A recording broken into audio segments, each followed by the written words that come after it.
Start. हाँ, start करूँ ना? Start prayer. हम्म। ओके। सवाल है कि लॉ क्या है? जवाब है कि लॉ एक है। सवाल है कि हम सब यहाँ क्यों इकट्ठा हुए हैं? जवाब है क्योंकि हम महासंघ की जानकारियों और उनकी सामग्रियों के माध्यम से एक के कानून को सीखना और सिखाना चाहते हैं। सवाल है कि हम रा को और महासंघ के अन्य सभी सदस्य जो एक अनंत रचयिता की सेवा में कार्यरत है, उन्हें क्यों ढूंढ रहे हैं? क्योंकि वे सभी एक के कानून के विनम्र दूत हैं। इसीलिए हम सब मिलकर हमारे पूरे लॉ ऑफ वन के ग्रुप के आसपास, हमारे ये ग्रुप के आसपास, किसी भी मंच पर इस सत्र को सुनने वाले सभी लोगों के आसपास, उनके परिवार, दोस्तों, पड़ोसियों, शुभ चिंतकों और उनके घरों के आसपास हमारे एक अनंत रचयिता के प्रेम और प्रकाश का एक सुरक्षा घेरा बनाते हैं और किसी भी विचार रूप को इस घेरे में प्रवेश करने से प्रतिबंधित करते हैं, क्योंकि लॉ एक है। तो आइए हम सब आनंद मनाएं और इस स्थान को एक ही नियम के अनुसार शुद्ध करें और आज का ये सत्र शुरू करें। Thank you. Thank you. Okay, तो आज हम कर रहे हैं free will, concept guide book का फ्री विल। तो इंग्लिश में मैं पढ़ती हूँ, फिर इसको हिंदी में ट्रांसलेट करूँगी। अगर किसी और को भी इसमें कुछ इनपुट देना है तो please go ahead. In this, the very first, sequentially or logically, not chronologically, of the three primal distortions of the law of one, it is recognized that the creator will know itself. तो यहाँ पे उन्होंने बोला है कि हमारा जो law of one है, लॉ ऑफ वन का जो तीन प्राइमल डिस्टॉर्शंस है, तीन मेन डिस्टॉर्शंस है। एक है free will, number one. Number two है लॉ ऑफ फ्री विल के बाद क्या है, लव एंड लाइट है। और तीसरा क्या है वैशु? लव है, and then third is light. तो जो पहला, सबसे पहला जो प्राइमरी डिस्टॉर्शन है लॉ ऑफ वन का, वो है फ्री विल। फ्री विल का मतलब है कि क्रिएटर अपने आप को जानेंगे फ्री विल के जरिए। Free will, in its deepest cosmological sense, denotes the moment, to use a linear term, in which infinity becomes aware, determining in this awareness that it can and will know itself. So free will का जो deep sense जो है, उसका मतलब ये है कि अगर हम उसको लीनियर हिसाब से, जैसे टाइम को हम देखते हैं ना, पास्ट प्रेजेंट फ्यूचर, उस हिसाब से अगर देखें तो इन्फिनिटी जो है, अनंतता है जो है, जब अवेयर हुई ना, तो अवेयर मतलब जागरूक हुई अपने बारे में। जब जागरूक हुई तो उनको, उसके अंदर इच्छा जागी कि मुझे अपने आप को जानना है। तो जब इच्छा उनके उसके अंदर जागी, तब जाके फ्री विल आया उसके बाद। Prior to the emergence of free will, the first distortion, there is only undifferentiated, undistorted, unpolarized, unpotentiated, pure intelligent infinity or unity, unbroken mystery.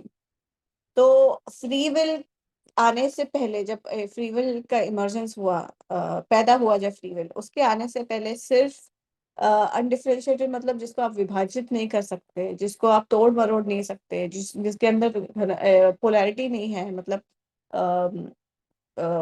ध्रुवीकरण नहीं है, जिसके अंदर कोई पोटेंशियल भी नहीं है, कोई मतलब कुछ करने की क्या बोलते हैं पोटेंशियल को,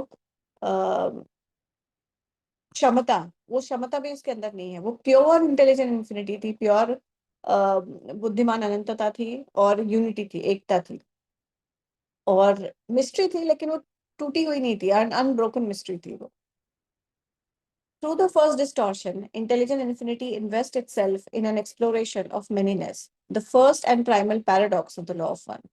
So जब पहला डिस्टॉर्शन, इसका मतलब लॉ ऑफ वन का जो यूनिटी थी, जो एक अनंत अनंत बुद्धिमानिता थी, उसके अंदर जब पहला डिस्टॉर्शन आया फ्री विल का, उसके फ्री विल का आने के बाद मैनीनेस का जन्म हुआ। मतलब मैनीनेस मतलब बहुत सारे, कि अनंतता को खुद को जानना है, तो उसने अपने आप को विभाजित कर लिया छोटे छोटे टुकड़ों में।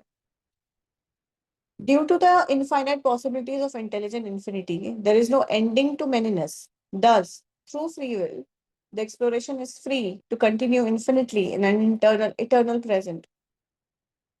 तो क्योंकि अनंत संभावनाएं थी अनंत बुद्धिमान्यता में, तो इस वजह से जो मैनीनेस है, जब बहुत बहुत सारी जो संभावना है, उसमें कोई अंत नहीं है। और फ्री विल की वजह से क्या होता है ना कि ये जो इन्फिनिट अनंत बुद्धिमानिता अपने आप को जानने के लिए फ्री है, वो कंटिन्यूटी में इन्फिनिटली अपने आप को जानने के लिए, उसका मतलब वो चालू ही रहता है कि अपने आप को जानना है, तो फ्रीली अपने आप को जानने के लिए वो अनंतता तक जानती रहेगी अपने आप को। At the start of this never-ending exploration, the first distortion, free will, finds focus. So जब ये फ्री विल का जब आता है, उसके बाद जो एक्सप्लोरेशन शुरू होता है कि हाँ अब मुझे फ्री विल मिली है, कुछ भी करने की आजादी मिली है, अब मैं अपने आप को जानने के रास्ते पे निकल गया हूँ। तो जब ये स्टार्ट होता है ना, जब शुरुआत होती है इस चीज की, तब फोकस बनता है, ध्यान बनता है। This begets the second distortion, the logos. Oh, second distortion is logos. Okay. Creative principle और love. हाँ, love is second distortion. तो जब ये एक्सप्लोरेशन पे निकलता है ना अनंत बुद्धिमानिता अपने आप को जानने के लिए फ्री विल का इस्तेमाल करके, तब दूसरे जो विभाजन है लॉ ऑफ वन का, उसका जन्म होता है, जिसको हम लोगोस बोलते हैं, या प्रेम बोलते हैं, या फिर creative principle. The logos, when using free will, taps the potential of intelligent infinity in order to create the third distortion, light, in order to manifest its plan for the creator knowing itself. तो ये जो second distortion है logos या love, तो ये free will का इस्तेमाल करके अनंत बुद्धिमानिता की में जो क्षमता है उसको टैप करके फिर तीसरा डिस्टॉर्शन बनाता है लॉ ऑफ वन का। जो तीसरा डिस्टॉर्शन है लाइट, प्रकाश। सो फर्स्ट डिस्टॉर्शन है आजादी, फ्री विल। सेकेंड डिस्टॉर्शन है लोगोस या लव, और थर्ड डिस्टॉर्शन है लाइट। और लाइट का इस्तेमाल किया जाता है चीजों को मैनिफेस्ट करने के लिए। जो क्रिएटर का प्लान है ना, खुद को जानना, उसका जो प्लान है उसको मैनिफेस्ट में लाता है। मैनिफेस्ट मतलब अम, दिखने लगती है चीजें बेसिकली, अभिव्यक्त करता, हाँ। अभिव्यक्त करता है लाइट्स के जरिए। सो प्रेम जो है लाइट के जरिए अपने आप को अभिव्यक्त करता अभिव्यक्त है। करता है। Thank you, thank you. Okay. From these three distortions spiral infinite hierarchies of distortions, forming all that exist, bound or unbound by space and time. Each and every one of those distortions imbued with its own freedom of will to continue the exploration according to its desire. So ये जो तीनों distortion है, free will, love और light, ये तीनों मिलके एक spiral मतलब कुंडलीदार अनंत ऐसी डिस्टॉर्शन पैदा करती है, हायरार्की बनाती है। हायरार्की मतलब एक के ऊपर एक, मतलब हायरार्की को क्या बोलेंगे हिंदी में? हायरार्की आई थिंक एक ऑर्डर बना दी, मतलब एक क्या बोलते हैं, पदानुक्रम, क्रम। पदानुक्रम, हाँ। तो एक हम्म। पदानुक्रम बनाती है इन डिस्टॉर्शंस का। और जब वो शुरू करती है ना ये क्रिएट करना, जब फॉर्मेशन शुरू करती है, तो सारे चीजें दिखने लग जाती है, जैसे फॉर्म बनने लगता है ना। जो स्पेस स्पेस और टाइम में दिखने लग जाते हैं, सघन हो जाती है चीजें। तो इन तीनों का जो मिलन होता है ना, उसकी वजह से चीजों को उस हिसाब से वो बनने लगते हैं। जैसे हमारे लोगोस है, हमारे जो स्पाइरल गैलेक्सी है, उन्होंने भी वैसे ही शुरू किया ना। उन्होंने स्पाइरल ही मतलब कुंडलीदार तरीके से बनाना शुरू किया, अंदर से बाहर, अंदर से बाहर, बाहर बाहर की तरफ, और हायरार्की में बनाया। मतलब उनके आसपास के जो भी जितने भी सोलर सिस्टम्स है या ग्रह है, वो टाइम स्पेस में है। और वो हायरार्की में स्पिरिचुअली काफी ज्यादा उन्नत है कंपेयर टू जो ग्रह या जो सोलर सिस्टम बाहरी साइड, उसके जो बाहर के साइड पे है, वो अभी टाइम टाइम को उस तरह से लीनियर स्टेट में उसको एक्सपीरियंस करते हैं। लेकिन जो अंदर वाले हैं, जो पास है लोग उसके, वहाँ पे टाइमलेसनेस स्टेट है, टाइम है ही नहीं वहाँ पे। तो इसको हायरार्की बोलते हैं। और हर एक चीज जो उन्होंने बनाई, हर एक क्रिएशन जो उनकी है, सबको दे दिया फ्री फ्री विल। उनको खुद का फ्रीडम है चूज करने का, अपने आप को एक्सप्लोर करने का, अपने आप को जानने का। सभी चीजों को फ्री विल है। तो यहाँ पे एक सेशन नंबर 71 के बारे में एक छोटा सा ये है। तो डॉन पूछते हैं, that each entity is on a path that leads to the one destination. This is like many, many roads which travel through many, many places, but eventually merge into one larger center. Is this correct? तो don पूछते हैं कि ये ऐसा है जैसे कोई रास्ता एक ही डेस्टिनेशन पे, एक ही जगह पे जा रहा है। रोड बहुत सारे हैं, कोई भी आप रोड ले सकते हो, मेनी मेनी रोड्स है, अलग अलग जगह है, लेकिन सारे जो मर्ज होते हैं ना, सारे रास्ते एक ही सेंटर पे जाके मर्ज होते हैं। क्या ये सही है? तो रा कहते हैं, आई एम रा, this is correct but somewhat wanting in depth of description. More applicable would be the thought that each entity contains with in it all of the densities and subdensities of the octave so that in each entity, no matter whither its choice lead to, its great internal blueprint is one with all others. तो रा कहते हैं कि ये correct तो है, लेकिन इसमें थोड़ा गहराई की जरूरत है, गहराई से इसको डिस्क्राइब करने की जरूरत है। आपको ये समझना चाहिए कि हर एक एंटिटी के अंदर, हर एक इकाई के अंदर सारे घनत्वता है, सारे सब घनत्वता है, पूरे ऑक्टेव उस इकाई के अंदर है। तो वो इकाई कोई भी चॉइस क्यों ना कर ले, उसके अंदर वो ब्लूप्रिंट ऑलरेडी बना हुआ है। जैसे यहाँ पे मुझे जो समझ में आ रहा है मैं बताती हूँ। जैसे अगर इकाई की बात हो रही है, तो हम अगर हमारी तीसरी घनत्वता की इकाई की हमारे हम बात करें, तो हमारे अंदर भी तो वो 7 चक्रास है ना, और हम हमारे अंदर भी वो डायमेंशंस है। जो लोग लोअर एनर्जी सेंटर से ऑपरेट करते हैं वो लोअर डायमेंशन से ऑपरेट करते हैं। जैसे जैसे आप अपने स्पिरिचुअल आध्यात्मिक विकास करते हो, आपके चक्रास बैलेंस होते हैं, वैसे वैसे आप हायर डायमेंशंस को टैप कर सकते हो ना। आप आपकी जो कॉन्शियसनेस है वो एक्सपैंड हो रही है। तो उस हिसाब से हमारे अंदर वो ब्लूप्रिंट ऑलरेडी है। हमारी भी स्पिरिचुअल ग्रोथ होती है तो हम आगे की घनत्वता में जाते हैं ना। तो इसका तो रानी ये बोला है कि जो आप बोल रहे हो कि सारे रास्ते एक ही जगह पे जाते हैं, वो करेक्ट है, लेकिन वो रास्तों पे चलने वाली इकाई के अंदर भी सारा सारा कुछ, सारी घनत्वता सब कुछ है, उसके अंदर वो ब्लूप्रिंट है। Thusly, its experiences will fall into patterns of the journey back to the original logos। और इस वजह से होता है कि जो जो भी अनुभव लेता है, वो सारी इस तरह से पैटर्न, उस तरह से उन अनुभव का पैटर्न बनता है कि वो अपना रास्ता, उसका जो हमारा ओरिजिनल लोगोस है, हमें जिसने बनाया है, उसकी तरफ ही जाता है वो रास्ता। सारे एक्सपीरियंसेस उधर ही जाएंगे, आप कोई भी चॉइस क्यों ना कर लो। This is done through free will, but the materials from which choices can be made are one blueprint। तो ये जो है आपकी स्वतंत्र इच्छा से होता है, लेकिन जो मटेरियल है ना चॉइस का, चॉइस करने का जो सामग्री है, वो आपके ब्लूप्रिंट में ऑलरेडी है, बनी हुई है वो। The exercise of free will Ra often refers to as an exercise in confusion, preferring to call the law of free will the law of confusion। तो रा ने बहुत जगहों पे लॉ ऑफ फ्री विल को लॉ ऑफ कंफ्यूजन भी बोला है ना। तो उनको वो ज्यादा बेटर टर्म टर्म से मतलब उनको कंफ्यूजन बेटर लगता है, क्योंकि फ्री विल आता है तो कंफ्यूजन ऑलरेडी क्रिएट होता है ना। तो इस वजह से वो law of free will law of confusion भी बोलते हैं उसको। Free will does not allow, nor would predetermination disallow experimental distortion. Rather, the law of confusion offers a free reach for the energies of each mind body spirit complex। तो यहाँ पे 54.13 session में राने कहा है कि फ्री विल ये आपको अलाउ नहीं करता या डिसअलाउ नहीं करता कि आप अपने एक्सपीरियंसेस के डिस्टॉर्शन किस तरह से हो, लेकिन ये जो लॉ ऑफ कंफ्यूजन जो है ना, ये आपको एक माध्यम प्रदान करता है, जहाँ पे जिस पे आप चल के आपके एनर्जीज को offers a free reach for energy. हाँ, आपके जो माइंड बॉडी कॉम्प्लेक्स है, जो इंसान है, जो इकाई है, उसको एक फ्री एनर्जी प्रदान करता है कि वो अपने चॉइसेस खुद करे। Thus, each entity is free to accept, reject, or ignore the mind body spirit complexes about it and ignore the creation itself। So, ये तो सेशन 10 में राने बोला है कि हर एक इंसान, हर एक इकाई, उसके पास स्वतंत्र इच्छा है कि या तो वो एक्सेप्ट करे या रिजेक्ट करे या इग्नोर करे सामने वाली इकाई को, या उसके उसके सामने जो भी आ रहा है उस चीज को, या पूरे के पूरे क्रिएशन को ही वो इग्नोर कर दे, वो उसकी इच्छा है। Entities may polarize based on how they relate to free will. Those of negative polarity seeking to control, manipulate, and abridge the free will of all other beings. Those of positive polarity seeking to accept, honor, and support the free will of all other beings। अब ये इकाई के ऊपर depend करता है कि उसका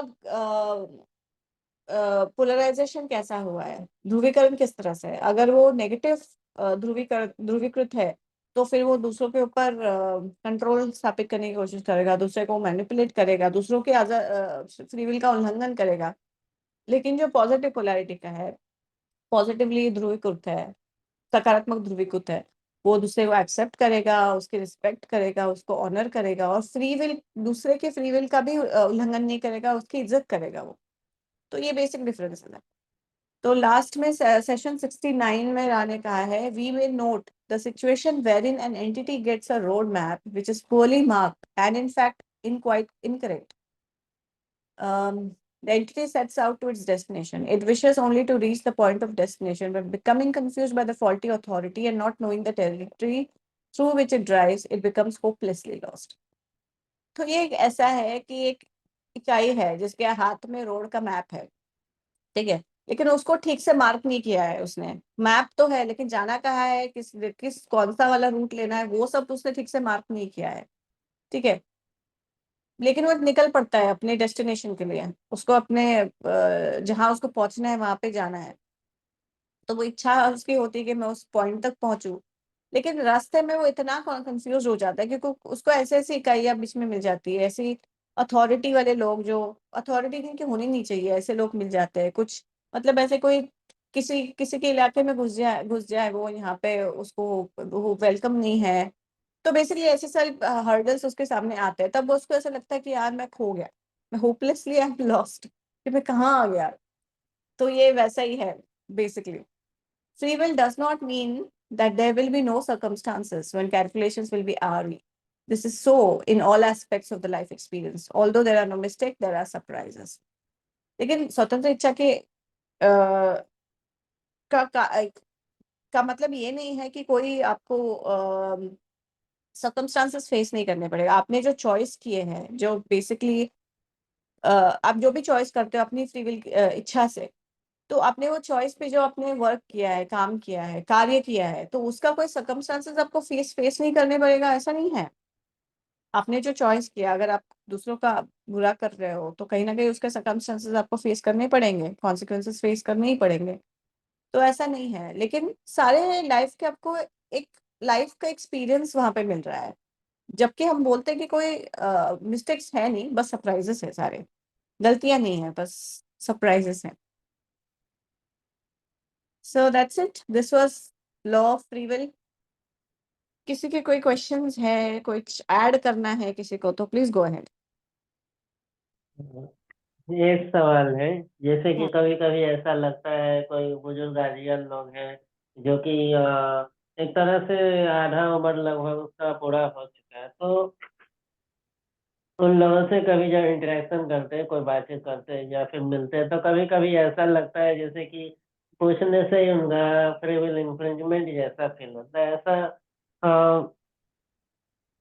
तो उस सिचुएशन को क्या कर सकते हैं? क्या यहाँ पर कंफ्यूजन एक तरह से ना कंफ्यूजन कर सकते हैं क्या? या मैं फिर समझ किस कभी किस कभी पूछना भी एक तरह से इन्फ्रिंजमेंट जैसा लगता है।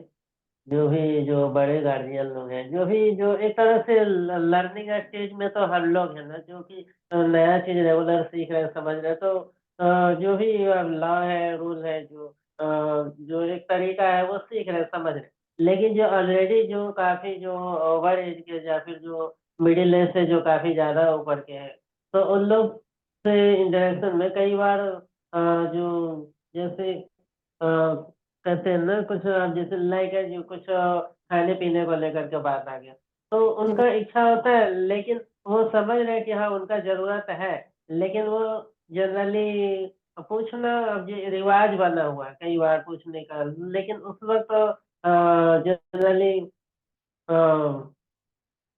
कंफ्यूजन ज्यादा पैदा होने लगता है क्योंकि बाहर से एक्सेप्ट नहीं करते, लेकिन भीतर से ऐसा लगता है कि उनको जरूरत है।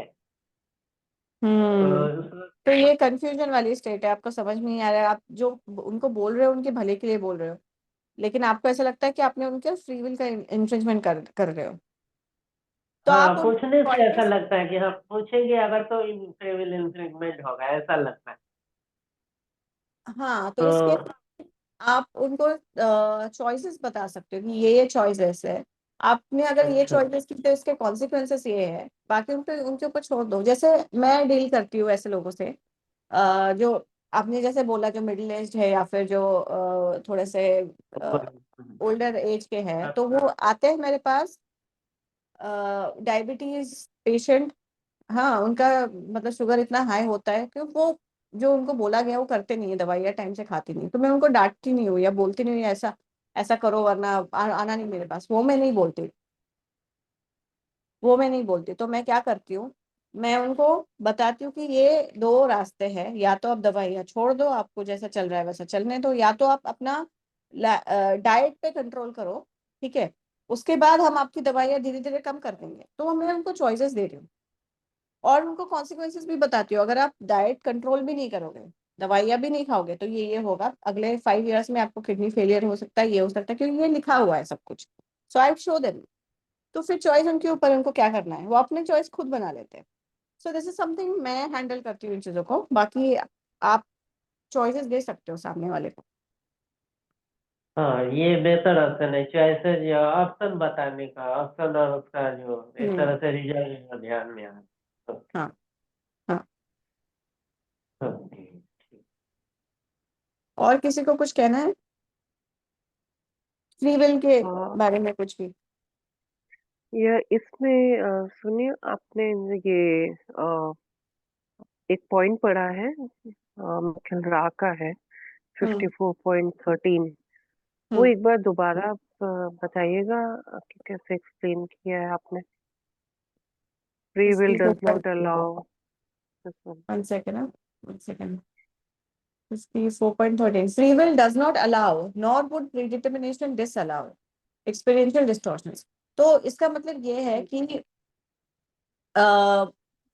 एक्सपीरियंसेस में जो डिस्टॉर्शंस होने वाले हैं, हमारी जो अनुभव है उसमें जो विभाजन या डिस्टॉर्शंस होते हैं, वो फ्री विल नहीं पैदा करता उन डिस्टॉर्शंस को। या फिर हमने जो प्री डिटर्मिनेशन जो है हमारा, पहले से हम जो लिख के आए हैं, वो उसको डिसअलाउ भी नहीं करता। ऐसा कुछ नहीं है कि हम जो लिख के आए इस वजह से वो एक्सपीरियंस हमको नहीं मिल रहे, या फिर फ्री विल है तो इस वजह से हमको वो एक्सपीरियंसेस मिल रहे हैं, ऐसा कुछ है नहीं। लेकिन rather the law of confusion offers a free reach for the energies for each mind body। लेकिन ये जो फ्री विल है या फिर लॉ ऑफ कंफ्यूजन, ये आपको एक एक फ्री उस एनर्जीज को अनुभव करने का एक आपको फ्री का मौका देता है। मौका देता है क्या? एक्सेस देते हैं। हाँ, हम्म मौका देता है।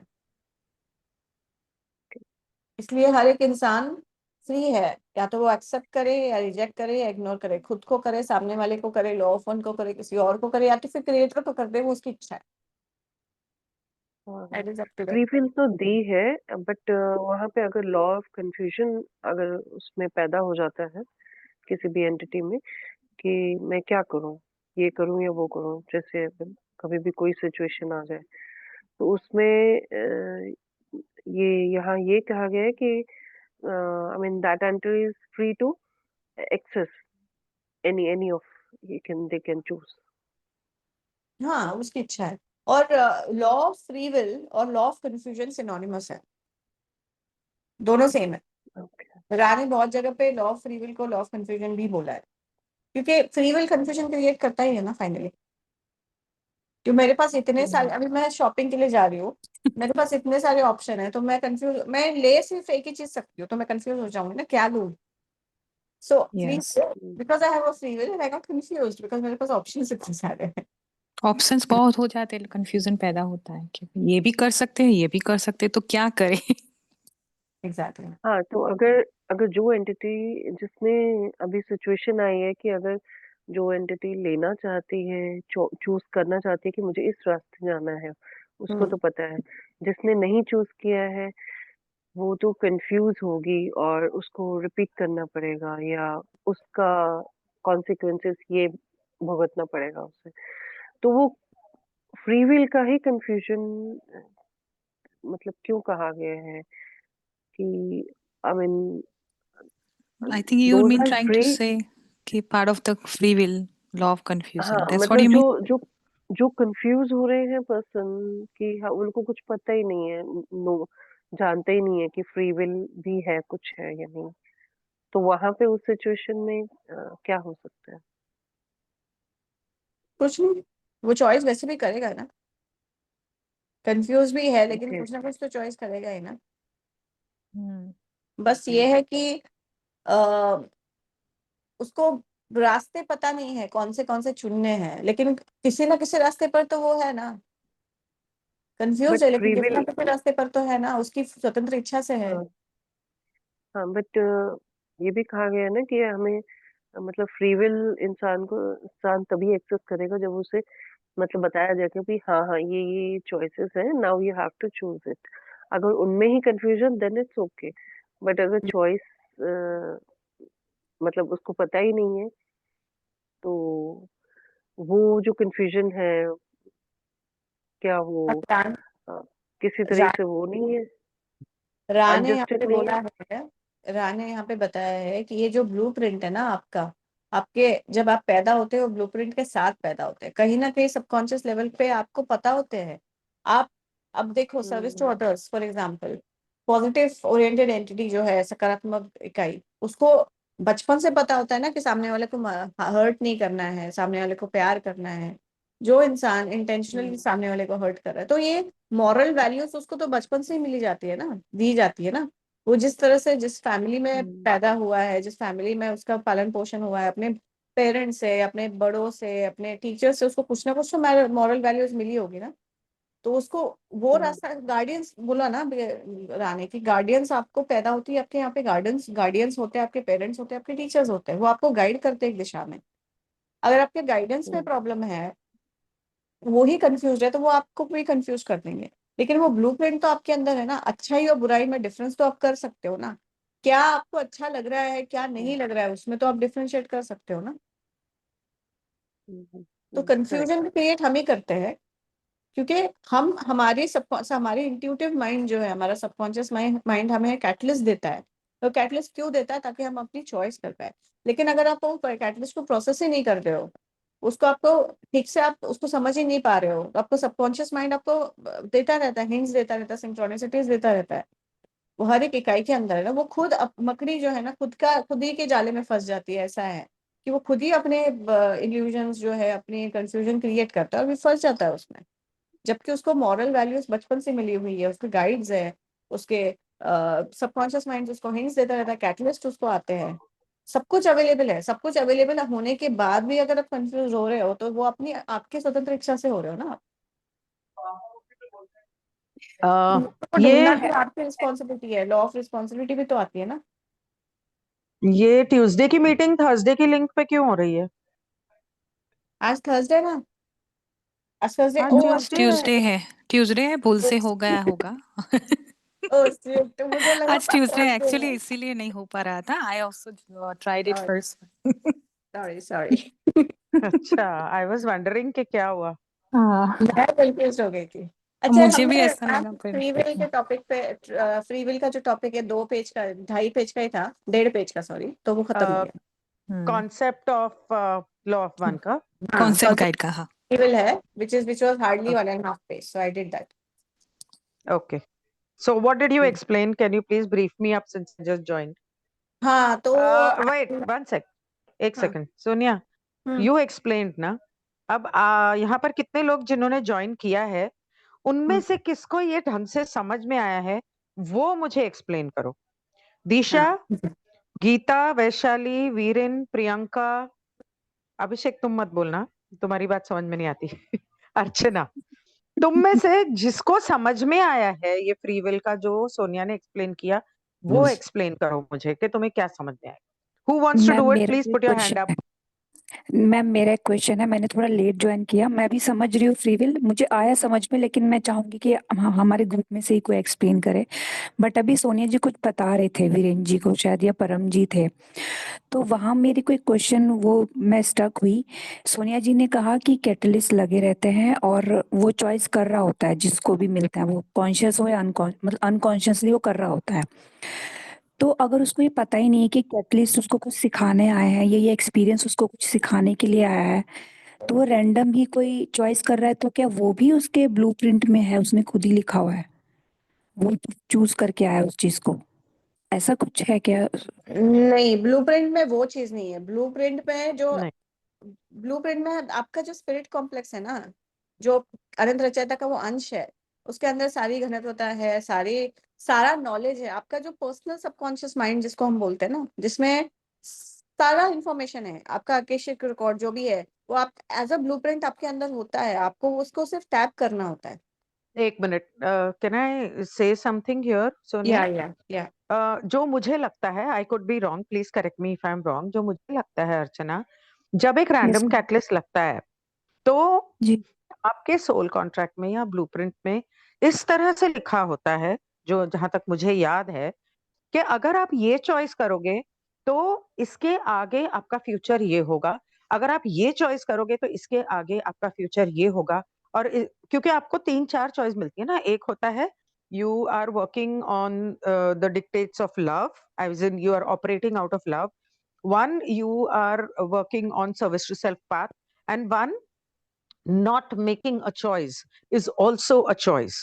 So if you do not make any choice, then how does it proceed? तो ऐसे मिनिमम 3 और मैक्सिमम तो पता नहीं कितने सारे चॉइसेस हो सकते हैं।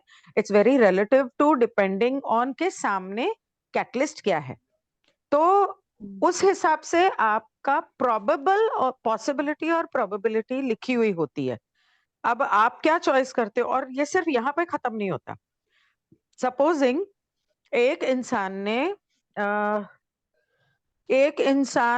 ने आपको मैसेज किया, आप बिजी थे, आपने प्यार से उसको जवाब दिया कि मैं अभी बिजी हूँ, मैं बाद में बात करती हूँ। वहां पे आपकी प्रोबेबिलिटी पॉसिबिलिटी क्या हो जाती?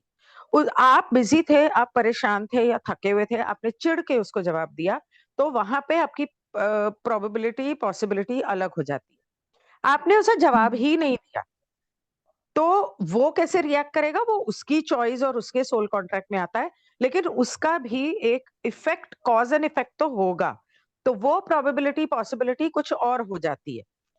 तो इस तरह से हर स्टेप के ऊपर, आपकी हर चॉइस के ऊपर आपकी डिफरेंट प्रोबेबिलिटी पॉसिबिलिटीज और उसका फ्यूचर आपके ब्लूप्रिंट में और सोल कॉन्ट्रैक्ट में होता है। ऐसा मैंने समझा था, रा के लॉ ऑफ वन या को चैनलिंग या जो भी था, वो टोटलिटी में मैंने ये समझा था, आई थिंक सो। मेरे हिसाब से ब्लूप्रिंट में डेफिनेट कुछ भी नहीं होता। पहली बात, everything is a probability and possibility depending on your actions.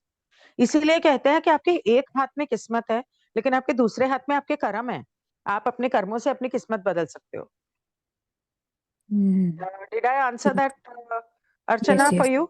Yes yes ma'am thank you Sonia, मुझे नहीं पता तुमने फ्री विल में क्या पढ़ा, लेकिन does it go along the lines of what you read? या इट डज।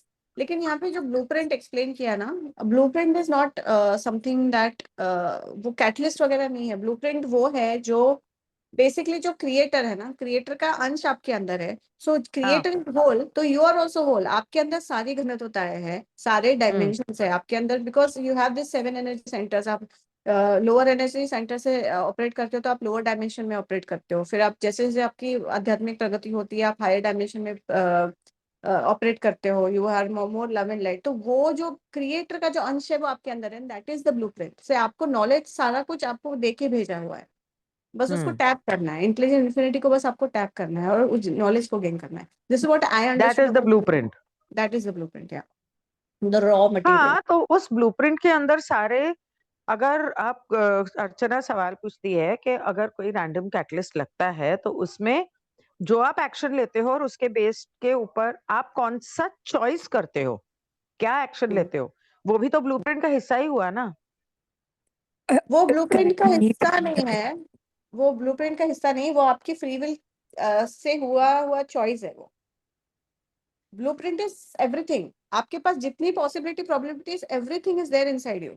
आप उसमें से क्या चुनते हो वो आपकी चॉइस है। एग्जैक्टली, मैं भी तो यही बोल रही हूँ।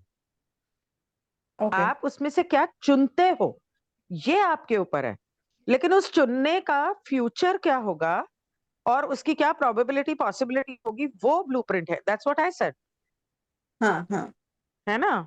और या किसी को कुछ पूछना है हाँ, एक तो ओके। हाँ, क्वेश्चन बोलो था वैशाली। गिनी मैम। जो ये लास्ट वाला पढ़ा ना एक पार्ट सोनिया, वो जो राणे बोला ना कि फ्री विल है इसका मतलब वो नहीं है कि कोई सर्कमस्टेंसेस नहीं होगे, सरप्राइजेस भी है। वो वाला पार्ट खाली एक बार फिर से उसमें मुझे खाली थोड़ा जानना था। समझ में नहीं आया। एक कौन सा क्वेश्चन वाला? है, फ्री विल है उसके मतलब वो नहीं है कि सर्कमस्टेंसेस नहीं हाँ होते और हाँ सरप्राइजेस होते हैं, वो वाला। let me read it. Free will does not mean that there will be no circumstances when calculations will be awry. This is so in all aspects of the life experiences. Although there are no mistakes, there are surprises. तो free will है नहीं है, free will का मतलब ये नहीं कि आपने जो चॉइस किया उसका आपको सर्कमस्टांसेस भुगतने नहीं पड़ेंगे, या आपको जब कैलकुलेशंस होगी, मतलब आपका जब हार्वेस्ट का टाइम आएगा तो उस वक्त क्या बोलते हैं सब उसको, सब कुछ कैलकुलेट वो होगा। Law of cause and effect basically उसके बारे में बात कर रहे हैं सारे। एक और minute, are they talking about calculation at the time of harvest, और are they talking about calculations on a daily basis based on your choices of free will? Daily basis also, या हर ऑल इनकारनेशन के over. बाद जो calculations होती है वो भी हो सकता है, क्योंकि आप जो आपका लॉ ऑफ कर्मा के हिसाब से आपको फिर वो चुन के आना पड़ता है ना अगली जिंदगी में। So probably they are talking about that also, I am not sure.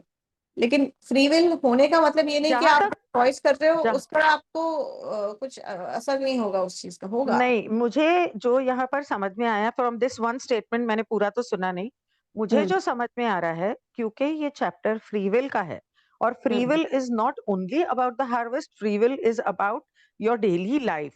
And जब कोई ऐसे वो बोल रहे हैं ना कि फ्री विल आप करते हो तो उसकी प्रोबेबिलिटीज पॉसिबिलिटीज होती है, बट उसके आपको सरप्राइजेस का को फेस करना पड़ सकता है।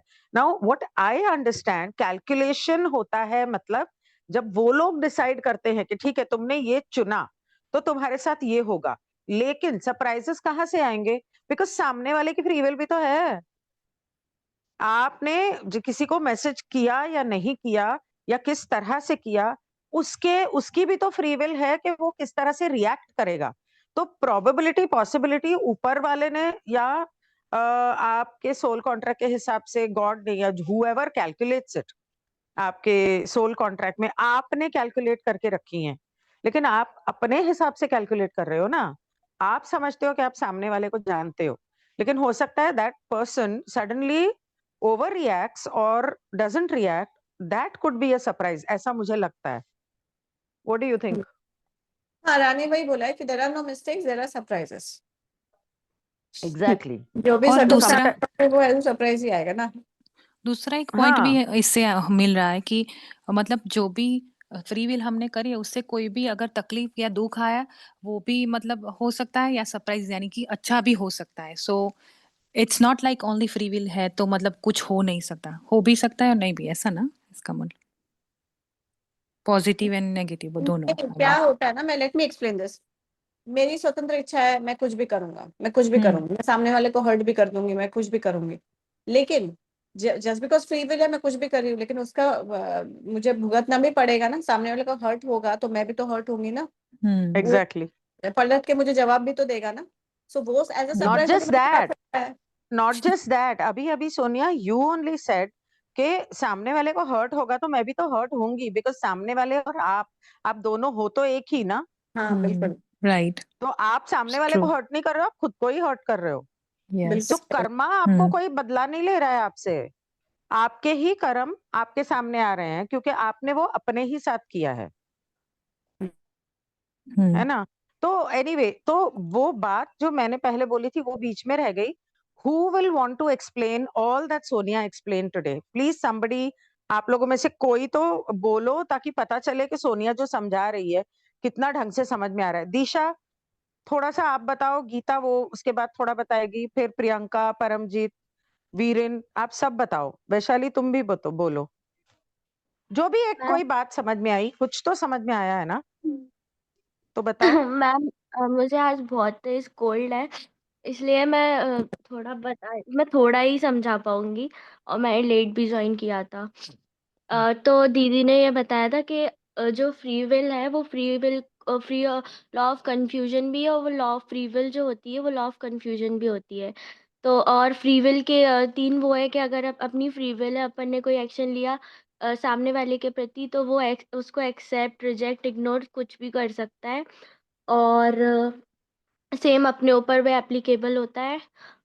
और आप मतलब आप पूछ सकते हो, मैं थोड़ा सा बता दूंगी। Law of free will, law of confusion क्यों होती है दिशा? मैम इसलिए क्योंकि उसका कुछ भी आउटकम हो सकता है और उससे अपन लोग कंफ्यूज भी हो सकते हैं कि मान लीजिए, इसका एग्जांपल कैसे दूं मैं।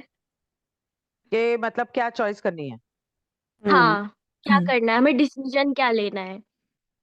तो इसीलिए उसको लॉ ऑफ कंफ्यूजन कहते हैं। हाँ।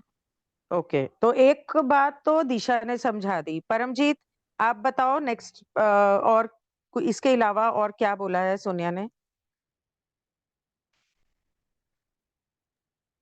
परमजीत, आयु देयर? यस यस, जी। जो इसमें बताया गया है कि जो हमारी क्रिएशन है वो कैसे हुई है। जितने भी ये प्रिंसिपल लगे हैं फ्री विल से लेकर आगे, जैसे डिस्टॉर्ट होता गया है फ्री विल, जिस जिस प्रकार हम यूज कर रहे हैं, तो जितने भी ये प्रिंसिपल है डिस्टॉर्ट वो कैसे हो सारे रहा है? that is distortion comes like जैसे कि फ्री विल अगर जहाँ पे एक्सेस होती है तो वहाँ पे चॉइस के बेस पर कंफ्यूजन, लॉ ऑफ कंफ्यूजन लगती है, which is okay. Second distortion. And इसके आगे जो है, इसी बेस पर जो है फर्दर कंफ्यूजन के आगे फिर अगर हम देखें, that is if first free will is a first primal distortion, hmm and उसके बाद ये जो हमारे जिस तरह भी लोगोस लगे हैं, लव लव लगा है, फ्री विल है, ये सभी जो हैं ये फर्दर थर्ड डिस्टॉर्शंस में आते हैं। सेकेंड डिस्टॉर्शन में। Second distortion, sorry, logos love, तो ये second is intelligence, law of confusion is the second distortion, I think. No इसमें एंड लोगोस थर्ड है, is law of love. No sorry, सबसे what? पहले primal distortions law of one के सबसे पहला है लॉ ऑफ फ्री विल, उसके बाद लव, फ्री उसके विल, बाद लाइट। लव, अच्छा, राइट। तो फिर लॉ ऑफ फ्री विल है, फिर लव है, और थर्ड लव, क्या है? Law light, of confusion, law of light. Confusion. Light. Law मैं ऑफ एक्सप्लेन करूँ लाइट। इसको? Should I explain this? Sorry, what? Should I explain this? हाँ, प्लीज डू। ओके, एक minute, let's others take a chance. If they are not unable to, then you please explain it. अच्छा ठीक है। मीनाक्षी? तो वो तो अभी ज्वाइन हुई है आई थिंक। ओह अच्छा, okay. Paramjit, please continue. Yeah. मेरे इसमें जो जैसे भी डायमेंशंस बताई गई हैं आगे, वो भी हायरार्किकल बेस पे बताई गई हैं। तो वो सारी जो हमें बाहर मतलब यूनिवर्स में है, इक्वेटर ने बनाई है, तो उसी हिसाब से हमारे अंदर भी इन डायमेंशंस को हम एक्सपीरियंस कर सकते हैं। तो जो हमारे जो ये चक्रास हैं, वो सारे हमारे डायमेंशंस हैं उस लेवल के, कि जो हमारा लोअर, जैसे भी कोई इंसान किस लेवल पे, किस बिहेवियर में है, तो उस हिसाब से उसकी डायमेंशंस जो है वो दिखती हैं, मतलब एक्सपीरियंस कर सकते हैं कि अगर लोअर लेवल, लोअर डायमेंशन पे एंटिटी रिएक्ट कर रही है, तो वो ये सभी जो डायमेंशंस हैं, इस उसमें कहा गया है कि ये सारी डायमेंशन जो है हम अंदर अपनी एक्सपीरियंस कर सकते हैं। तो it's up to goes up to just like 7 chakra, तो वो उसी हिसाब से हमारी ये 7 और 7 डायमेंशंस हमारे अंदर ही हैं। तो ओके मुझे समझ में आया। ओके। तो गीता, मुझे ये बताओ कि सोनिया ने जो फर्स्ट सेकंड थर्ड डिस्टॉर्शन के बारे में समझाया, law of love, law of light, law of free will, law of confusion, उसका तुम्हें क्या समझ में आया गीता?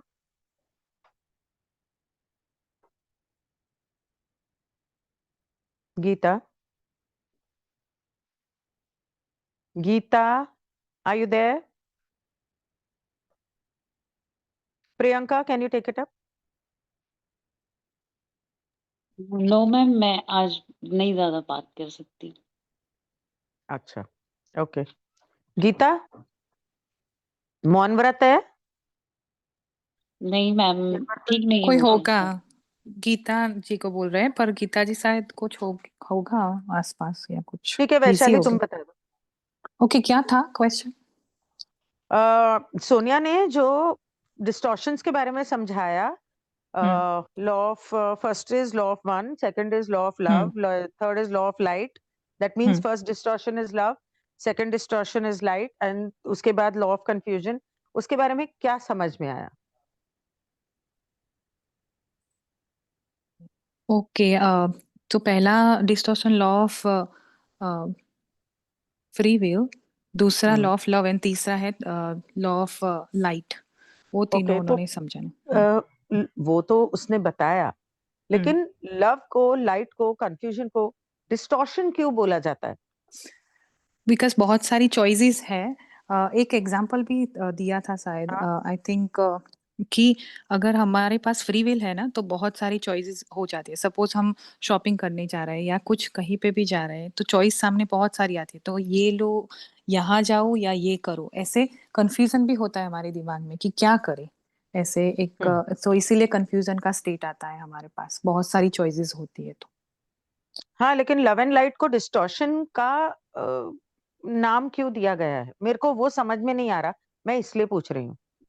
वो तो मुझे भी एक्चुअली नहीं पता, हम करते ओके, हैं डिस्कस। सोनिया, रा नाउ प्लीज यू कंटिन्यू। रा ने डिस्टॉर्शन ये शब्द बहुत जगह पे यूज किया है, पर इसका ये मतलब नहीं कि विभाजन है। डिस्टॉर्शन मतलब उसके ब्रांचिंग भी हो सकता है, डिवीजन भी हो सकता है।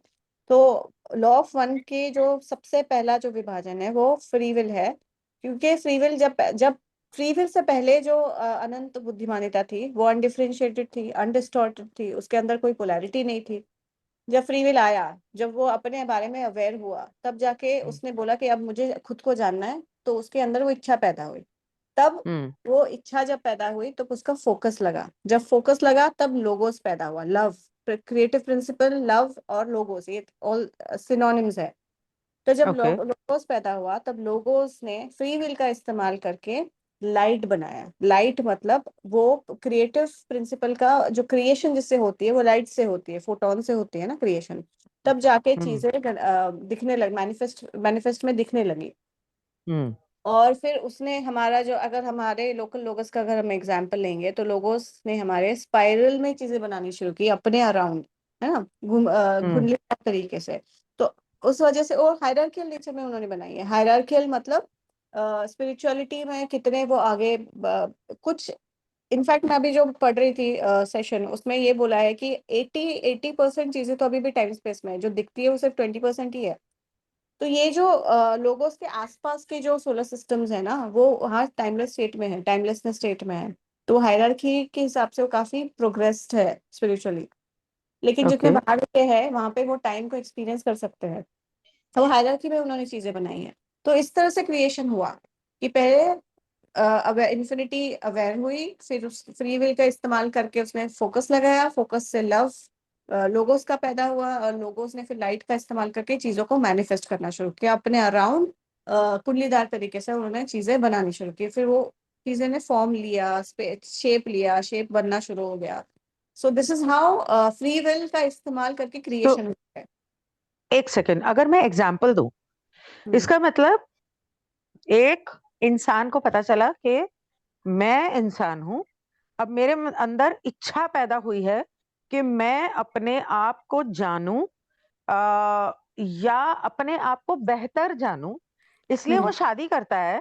लव, उसके मन में इच्छा पैदा होती है शादी करने की, वो शादी करता है, फिर वो प्यार करता है अपने पार्टनर से, और उसके बाद वो अपने मतलब फॉर्म को क्रिएट करना चाहता है, मैनिफेस्ट करना चाहता है, इसलिए जो बच्चा वो पैदा करता है वो हो गया लाइट या क्रिएशन। लाइट से मतलब अपनी एनर्जी जो वो स्पेंड करता है अपने पार्टनर के साथ, लव जो स्पेंड करता है पार्टनर के साथ, उस लव की लाइट से या नॉलेज से या एनर्जी से वाइब्रेशन, एनर्जी, सब कुछ आ गया उसके अंदर, उससे वो बच्चा पैदा करता है, मतलब कि मैनिफेस्टेशन करता है, समथिंग लाइक दैट। हाँ, तो आपने जो एग्जांपल दिया वो माइक्रोकॉज्म है, ये मैक्रोकॉज्म के लेवल पे जो मैंने बताया एग्जैक्टली, पर मैंने माइक्रो पे ही माइक्रोकॉज्म। इसलिए बोला क्योंकि जब तक हम माइक्रो नहीं समझेंगे, हम मैक्रो को कैसे समझेंगे? Correct correct. But it's a good तो example also हाँ, to अब understand. Yeah. तुमने जो बात बताई सोनिया, उसके अंदर दो बातें हैं जो which put a question in my mind. I had read somewhere or somebody said, I don't remember exactly where, the moment आपके मन में desire आ गई, okay, you used the word desire, creator के mind में, क्रिएटर को Dzire हुई कि मैं खुद को जानूं, तो अगर द मोमेंट आपके मन में डिजायर आ गई, means you are operating at the root level, Muladhara chakra. तो is that synonymous with this? Is he starting, is the creator beginning from the Muladhara chakra the moment उसके अंदर एक हो सकता डिजायर है, आती है? वेरी गुड एनालॉजी, हो सकता है डेफिनेटली। ओके। दूसरा, तुमने एक और शब्द बोला था, शिट, वो बातों बातों में भूल गई मैं।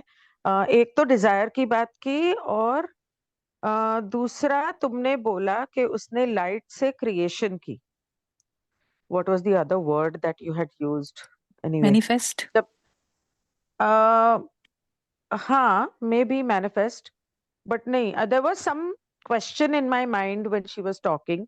मेरे दिमाग में एक बात आई थी जो मैं सवाल पूछना चाहती थी इस पूरी क्रिएशन से रिलेटेड. वो चला गया अभी, आई फॉरगॉट. इट्स ओके, जब आ जाएगा, when it is needed it will come back. So इसी वजह से लॉ ऑफ कंफ्यूजन आगे पैदा होता है. Is that why it is the next distortion? Hello, hello, hello. Ma'am, law of free will और law of confusion is the same thing, it's synonymous. Okay. उसके अलावा आगे सोनिया ने क्या समझाया? गीता या कोई Viren, Viren why don't you take this up? इसके अलावा इस पूरे सेशन में या चैप्टर में क्या और कोई पॉइंट था जो मिस हो गया हो दिशा से या वैशाली से? वीरेन,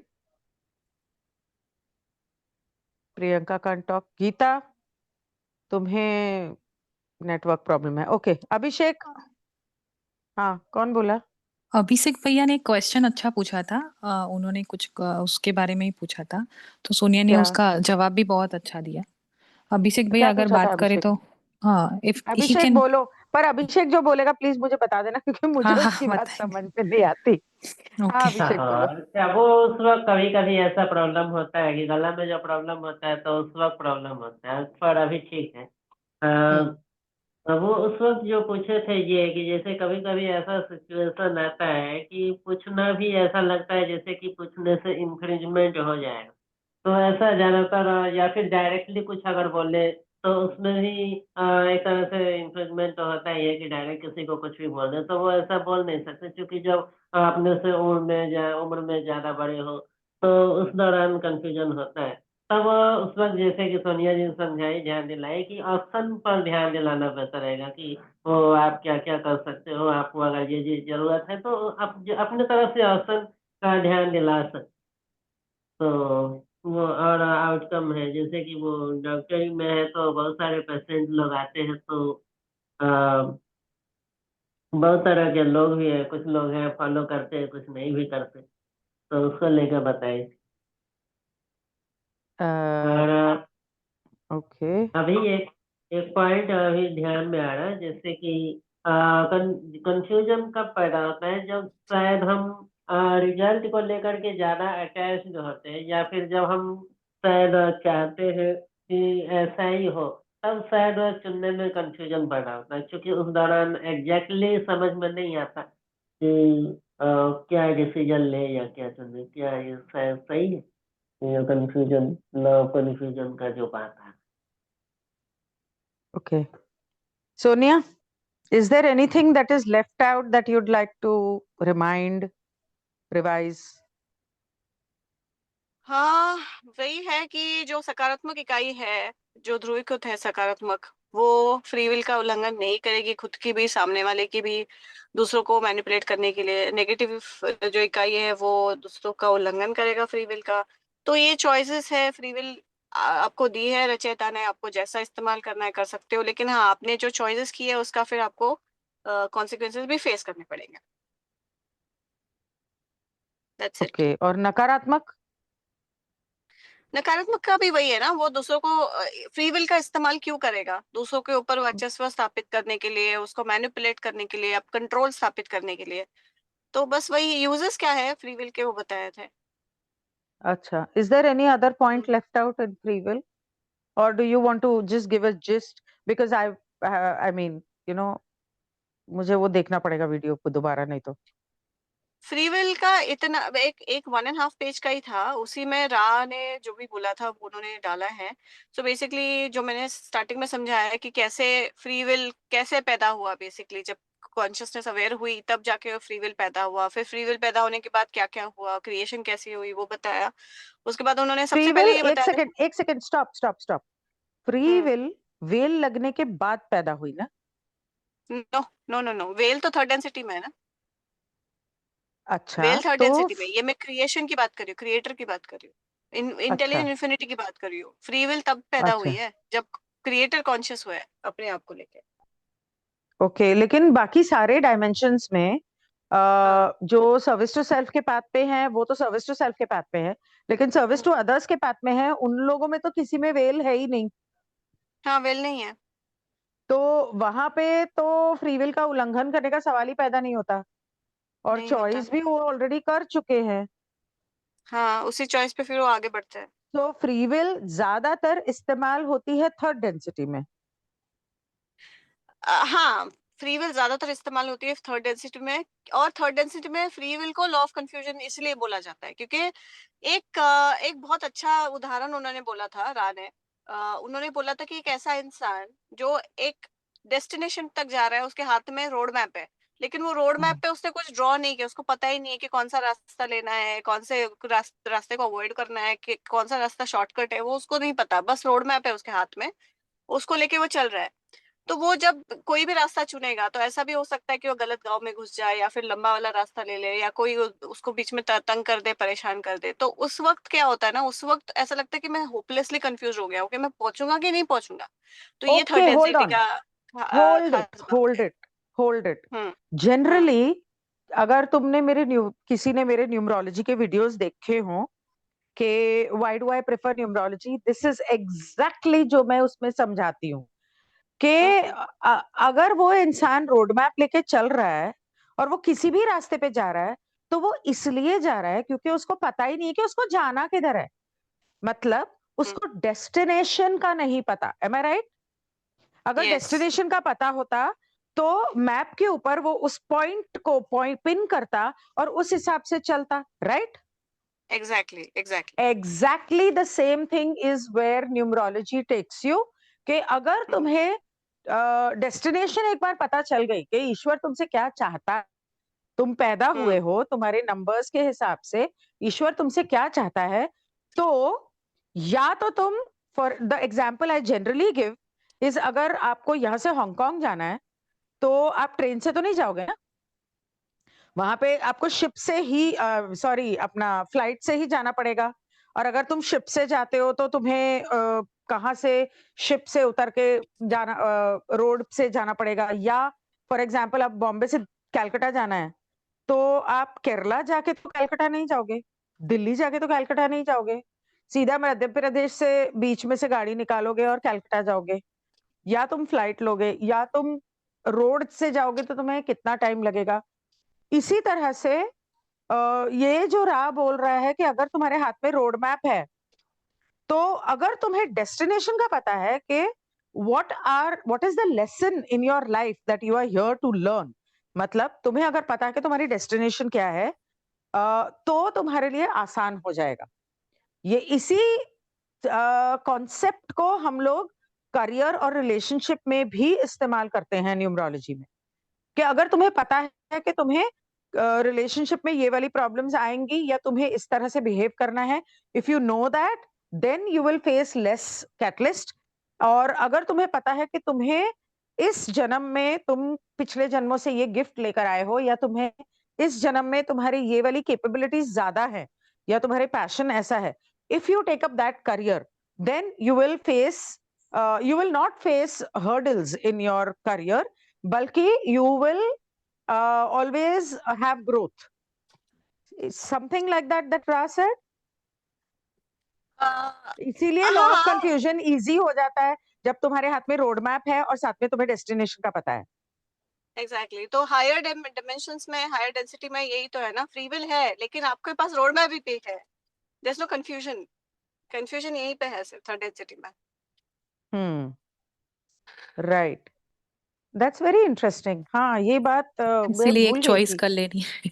ये चॉइस का प्लान है इसीलिए ना। आपको सही चॉइस करनी है। हाँ, सही करनी नहीं है, मतलब राइट। आपको इस थर्ड डेंसिटी में आपको सर्विस टू अदर्स या सर्विस टू सेल्फ की चॉइस करनी है, लेकिन generally if you go for career और लाइफ और इश्यूज इन लाइफ, तो आप उसमें भी अगर आपको रोड मैप आपके हाथ में होगा और आप सही चॉइस करोगे, you can never really go wrong except for surprises, because those surprises are not in your hand.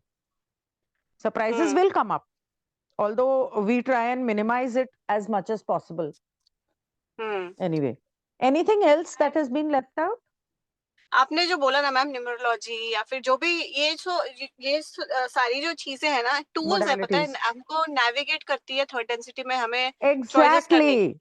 Astrology सब कुछ, यस ट्रू, सब कुछ। लेकिन एस्ट्रोलॉजी में एक फर्क है कि अगर एस्ट्रोलॉजी में आई मीन ये फर्क तो खैर न्यूमरोलॉजी में भी है कि अगर एस्ट्रोलॉजी में सामने वाले को प्रॉपर कैलकुलेशंस करने नहीं आते, क्योंकि एक्चुअली एस्ट्रोलॉजी कहाँ से मानी जाती है कि what was that moment at night when the husband made the wife pregnant, उसके हिसाब से एस्ट्रोलॉजिकल चार्ट कैलकुलेट होता था। और अब वो वाला पॉइंट नहीं लेते हैं, अब लेते हैं कि बच्चा बाहर कब निकला। अब बच्चा 35 मिनट पे बाहर निकला, लेकिन डॉक्टर ने अपने डॉक्यूमेंट्स तैयार करने में, हाथ धोने में 10 मिनट वेस्ट कर दिए, तो बर्थ सर्टिफिकेट में 45 मिनट्स लिख देंगे। वहां पे सारी कैलकुलेशन रॉन्ग हो गई। वही पे लॉ ऑफ कंफ्यूजन। ऐसा नहीं होता यूजुअली ऐसा नहीं होता। वहाँ पे डॉक्यूमेंटेशन जो होता है ना, जब बच्चा पैदा, इवन जब डेथ होती है ना, एक रिकॉर्ड होता है, like nurse will record time of death, time of birth record होता है, फिर वो बाद में लिख देते हैं, वो अलग बात है, लेकिन टाइम रिकॉर्ड होता है तो उसी वक्त।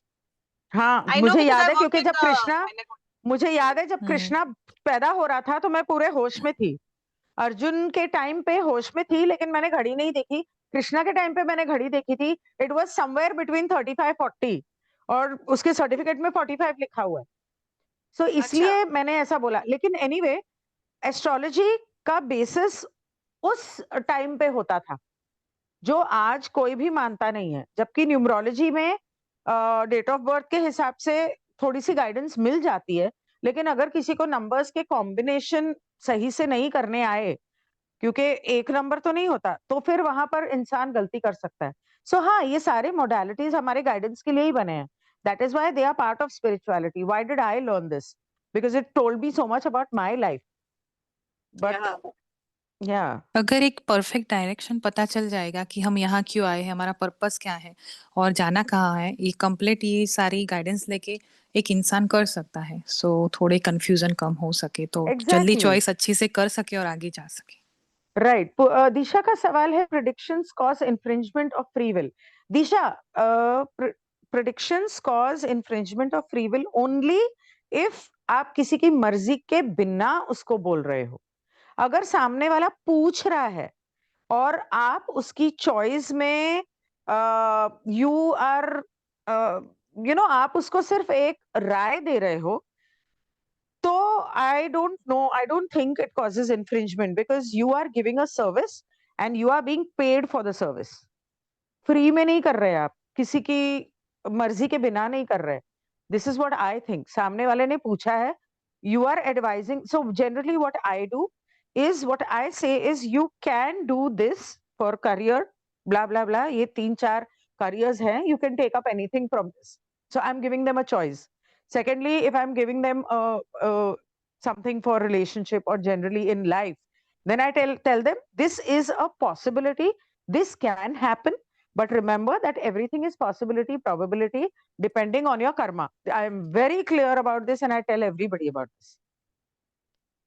So I don't think, and they are paying me for it. So I don't think it's an infringement of free will. बाकी रा तो कुछ भी नहीं बोलता है पूछने पर भी, वो तो कहता है हर चीज इन्फ्रिंजमेंट है।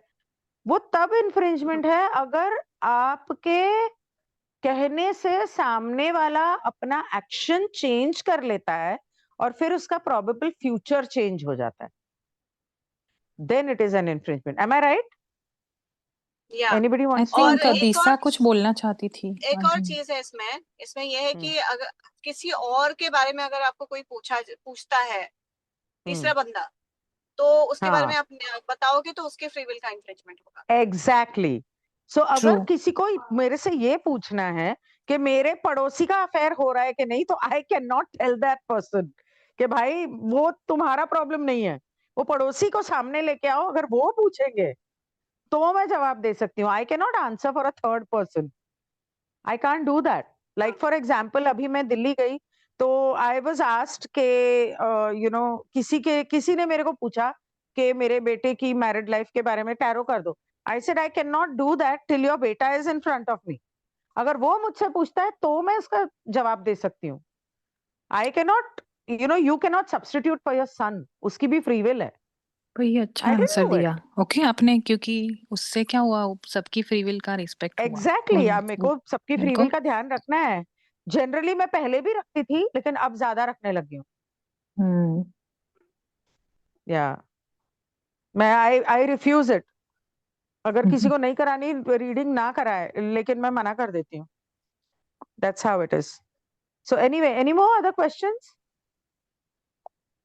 मैम मेरा यही क्वेश्चन था कि मतलब जैसे अपन ने किसी को बता दिया कि तुम्हें ये चूज करना है, ये करना है, दोनों में से तुम कुछ भी चूज कर सकते हो, मतलब इस चीज में तुम्हारे करियर में चांसेस है, इसमें आप ग्रो करोगे, एंड अगर वो उसमें ग्रो नहीं किया तब इन्फ्रिंजमेंट है कि नहीं है? मतलब वैसे आपने तो बता ही दिया उसे कि दो ऑप्शंस दे दिए, तो अगर वो उसके बाद भी तुम्हें ही कोस रहा है कि तुमने ऐसा बोला था, तो तब भी फ्री विल का इन्फ्रिंजमेंट है कि नहीं है?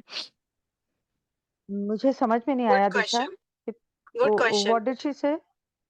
उसने पूछा कि सपोज आपके पास कोई आता है अपने करियर को लेके, आपने उसको टैरो में दो ऑप्शन दिए, या तो ये चूज पहले कर तो ले मैं या तो 2 वो नहीं चूज देती, कर ले। 10 देती हूँ। हाँ, मतलब 5-6 तो एक्चुअली कम उसको से कम देती हूँ। ऑप्शंस आपने दे दिए बेसिकली कि तू ये कर सकता हाँ। है, ये कर सकता है, ये कर सकता है। फिर उसने उसमें से एक चॉइस कर लिया, फिर उसका करियर हम्म। वहां बर्बाद हो गया, फिर आके वो आपको ताने मार रहा है कि आपने बोला था। नहीं, तो वो क्या जनरली क्या होता यहाँ नहीं पे है, जनरली तो होता नहीं है।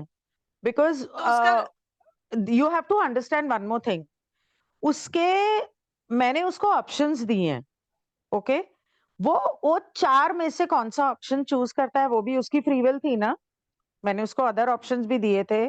सेकेंडली, वो अपने सोल कॉन्ट्रैक्ट में अपने लिए क्या कैटलिस्ट लगा के आया है, वो भी तो उसकी सोल कॉन्ट्रैक्ट है। सोल कॉन्ट्रैक्ट उसने लिखा है। on every day basis, every decision that you take, you are creating karma, and there are other things that also support. For example, आप एस्ट्रोलॉजी करते हो, न्यूमरोलॉजी करते हो, वो आपको एक गाइडेंस दे रहा है, लेकिन हर चीज का एक परसेंटेज ऑफ कंट्रीब्यूशन होता है आपकी लाइफ में। जैसे फंग शुई है, वास्तु है, उसका भी एक कंट्रीब्यूशन है। May be you are doing something, but on the other sphere of life you are doing something wrong और you are not taking care of it. Generally जब मैं न्यूमरोलॉजी करती हूँ तो मैं आई टेल देम कि आपके लिए ये डायरेक्शन सही है, and I tell them that for free. I don't charge them extra for it. आपके लिए ये डायरेक्शन सही है, अगर आप ये यूज करोगे तो आपकी तरक्की होने के चांसेस ज्यादा है। उसके बाद भी बहुत सारे लोग वो मेरी सलाह नहीं मानते। अब ये तो उनका कर्मा है ना। If you are going to tap into your destruction वाला direction, then how are you going to succeed? जो तुमने 80% सक्सीड करना था वो 20% करोगे। ये सब बातें भी तो होती हैं। बहुत सारी बातें होती हैं, there are lot of things that contribute. आपके सोल कॉन्ट्रैक्ट में आपके सोल कॉन्ट्रैक्ट में आपने लिखा है कि ये, एक सेकंड, सो गया पप्पू? अच्छा अच्छा, sorry, I am too loud, I will close the door. नहीं, कंबल ठीक है, सॉरी। आपके सोल कॉन्ट्रैक्ट में आपने ये लिखा है कि at this point in life, I will go through these catalysts and these issues so that I can rise above them or learn my lessons. तो वो तो आएगा ही। There are certain periods in life जिसके अंदर आपके catalysts आपको ज्यादा परेशान करते हैं। The same number at one point will give you positive result depending on your choice, and at the same number at a certain point in life will give you negative result because it is meant to give you negative result. Do I answer your question? Hello? Hello? Disha, Hello? Okay. दिशा का question था ये। चलो ठीक है। Okay, अब recording बंद कर दो। हाँ, रिकॉर्डिंग बंद कर दो। आई थिंक उसका नेटवर्क डिस्कनेक्ट